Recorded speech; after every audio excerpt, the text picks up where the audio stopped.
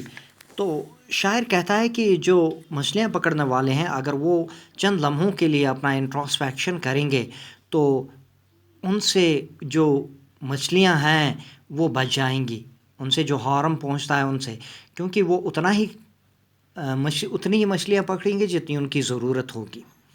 اور اسی طرح سے جو نمک جمع کرنے والے ہوتے ہیں وہ اپنے زخمی ہاتھوں کی جانب دیکھیں گے اور پھر اپنا انٹروسپیکشن کریں گے تو وہ اتنا ہی نمک جمع کریں گے جتنی ان کی زندگی میں ضروری ہو، یعنی کہ زندگی کا پہیہ چلانے کے لیے ضروری ہو. اسی طرح جو نئی جنگ و جدل میں ملوث لوگ ہیں، نئے ہتھیار بنانے میں لگے ہوئے ہیں، تو وہ لوگ بھی اگر اپنا انٹروسپیکشن کریں گے تو دنیا اس جنگ و جدل سے بچ سکتی ہے. اور اس کے بعد شاعر کہتا ہے کہ دیکھیے میرا مقصد یہ نہیں ہے کہ میں آپ کو موت کی خاموشی کے متعلق بتاؤں، بلکہ میں چاہتا ہوں کہ آپ خاموش رہیے چند لمحوں کے لیے، بلکہ ہر خاموشی کے بعد آپ کی زندگی میں ایک نیا ولولہ، نیا جوش پیدا ہوگا. تو یہ وہ خاموشی نہیں ہے کہ آپ مکمل ان ایکٹیو رہیں گے بغیر کوئی حرکت کیے، کیونکہ زندگی کا نام ہی ہے متحرک رہنا، یعنی حرکت میں رہنا. جب تک ہم متحرک ہوں گے تو ہم میں زندگی کے آثار پائے جائیں گے، اور جب ہم ان ایکٹیو ہو جائیں گے تو we are dead like a stone, یعنی کہ جس طرح ایک بے جان چیز ہوتی ہے، اینیمیٹ تھنگ ہوتی ہے، تو اسی طرح ہم بالکل بے فائدہ ہو جائیں گے، تو بے جان ہو جائیں گے. لیکن لاسٹ اسٹینسا میں perhaps the earth can teach us, یعنی کہ شاید زمین ہمیں یہ سکھانا چاہتی ہے، کہ یہ سکھا سکتی ہے کہ زمین جب موسم سرما جب آتا ہے تو موسم سرما کے آنے کے ساتھ ہی زمین پر تمام جو ایکٹیویٹی ہوتی ہے، چاہے فصلوں کی، چاہے پیڑ پودوں میں پتے اگنے کی، پھل لانے کی، وہ تمام ایکٹیویٹی جو ہے وہ بالکل دیٹ سیز. اور اس کے بعد جب سپرنگ آتا ہے، بہار آتا ہے، تو ایک دم سے ایک نیا لباس، ایک گرینری، ہر طرف سبززار اگتا ہے، پیڑوں پر سبز پتے اگتے ہیں، اور یہ تمام ایک لائف فل آف ایکٹیویٹی، ایک ہسل بسل سی شروع ہو جاتی ہے. تو زندگی اسی کا نام ہے. اسی کا اگر ہم انٹراسپیکشن کریں تو شاعر کے کہنے کا مطلب یہ ہے کہ ہمیں چند لمحوں کے لیے اپنا احتساب کرنا چاہیے. ہم جو کرتے ہیں کیا ہم صحیح کر رہے ہیں، اور ہمیں جو کرنا ہے اس کے بارے میں سوچنا ہے. اگر ہم اس کے بارے میں سوچیں گے تو یہ دنیا جو ہے یہ ایک اچھی جگہ بنے گی، بجائے اس کے کہ ہم ایک دوسرے کو مارنے پر تل جائیں، مروانے پر تل جائیں، ایک دوسرے کو ہلاک کرنے پر تل جائیں، اور پھر ہم اپنی فتح کا اعلان کریں گے کہ ہم نے، لیکن وہاں پر کوئی زندہ نہیں بچا ہوگا. تو یہ وہ چیزیں ہیں کہ ہم ان تمام چیزوں کو روک سکتے ہیں. ہم اپنی اس لالچ پر قابو پا سکتے ہیں اگر ہم خاموشی سے چند لمحوں کے لیے بھی اپنا احتساب کریں گے. تو یہی ہے پیغام پیبلو نیرودا کا، جو چلی کے رہنے والے ہیں. اور تو پیبلو نیرودا اس نے یہی میسیج دی ہے کہ ہمیں اس دنیا کو ایک اچھی جگہ بنانا ہے، اور اس اچھی جگہ بنانے کے لیے ہمیں سب سے جو لازمی شرط ہے وہ یہ ہے کہ ہمیں اپنا انٹراسپیکشن کرنا ہے، ہمیں اپنا احتساب کرنا ہے، اور وہ احتساب بھی ہمیں خاموشی سے کرنا ہے.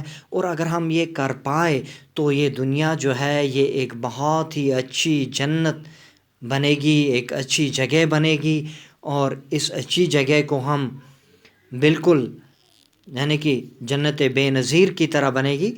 So thank you.